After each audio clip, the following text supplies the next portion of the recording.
Hello అండి, అందరికీ నమస్తే. అయితే నేను చెప్పిన వీడియోలో సామెత అయితే ఒక ఆమె నన్ను అడిగిందండి. నువ్వు ఇట్లా చెప్పినావు కదా, దగ్గరుంటే పొట్టాశ దూరం ఉంటే బట్టాశ అని. దానికి అర్థం నాకు కాలేదు, ఎందుకు అట్లా అన్నావు అనేసి అంటే, అవును, ఆడపిల్లలు అమ్మ వాళ్ళ ఊర్లోనే ఉన్నారనుకో, కంపల్సరీ మన అమ్మ ఏం కూర వండిందో ఏం చేసిందో అనేసి అని కంపల్సరీ కూరకైతే వెళ్తామండి, ఆశపడతాం. ఈరోజు ఏం వండిందో, సరేలే నాకు చేతనైతలేదు, మా అమ్మ వండింది తెచ్చుకొని తింటలే ఈ పూటకి అనేసి అని అడ్జస్ట్ అవుతాం, తెచ్చుకుంటాం వెళ్ళి. అదే దూరం ఉన్నాం అనుకోండి, ఒక 2 రోజులు ఉండడానికైతే కంపల్సరీ వస్తాము. వచ్చినప్పుడు మాత్రం మా అమ్మ ఏదైనా చీర ఇప్పిస్తుందేమో, పిల్లలకి ఏవైనా బట్టలు ఇప్పిస్తుందేమో, ఏదైనా పండగ వస్తే అమ్మ చీర ఇప్పి అని అడగడానికి హక్కు ఉంటుంది. అదే దగ్గర ఉంటే చూస్తూనే ఉన్నావు కదా బిడ్డ అన్నట్లుగా మాట్లాడతారు, మనం కూడా అడగలేము.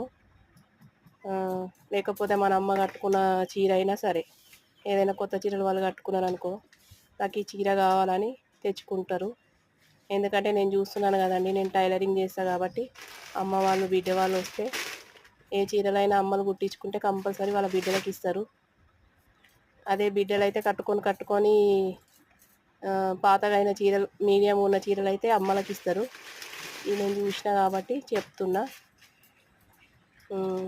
ఇంకొకటి ఏంటంటే, నాకు అనుభవం కూడా, అమ్మ వాళ్ళ ఊర్లో ఉన్న అనుభవము. ఇంకొకటి మా అమ్మని చీరల విషయంలో కూడా మా అమ్మకు నాకు చాలా ఉందండి.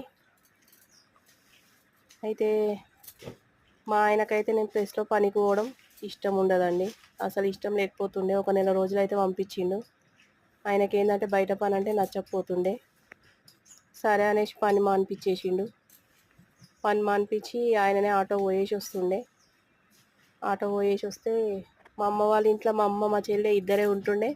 అయినా వాళ్ళ ఇంట్లో పని చేయడానికి వాళ్ళకి చాలా బద్ధకం ఉంటుండే. బట్టలు ఇట్లా విండకుండా ఉంటే మా నాన్న మా అమ్మ ఒకరోజు గొడవ పడితే, సరేలే నాన్న ఎవరైనా పనామని పెట్టు బట్టల కోసము అని చెప్పేసి అని మా నాన్న చెప్తే సరే అనేసి ఒక పనామని పెట్టిండండి. పనామని పెడితే ఆడ మా అమ్మ వాళ్ళ ఇంటి దగ్గర పనామ ఉంది కదా, నా చీర కూడా తీసుకుపోయి ఆడనే వేసాను, నా డ్రెస్ అని చెప్పేసి అని తీసుకుపోయి ఆ పనామతోనే వినిపించినండి. 1 రోజు 2 రోజులు అయితే ఇస్తే మా అమ్మ ఈమె ఈడ బట్టలు వేస్తుంది, ఈడ పనామెతో బట్టలు వినిపించుకుంటుందని దెబ్బకే పనామెను మానిపించేసుకున్నాండి. ఆమె వినుకున్నా సరే అని చెప్పేసి నా బట్టలు ఆమె ఎందుకు వినాలనిపించి మానిపించేసింది పనామెనైతే.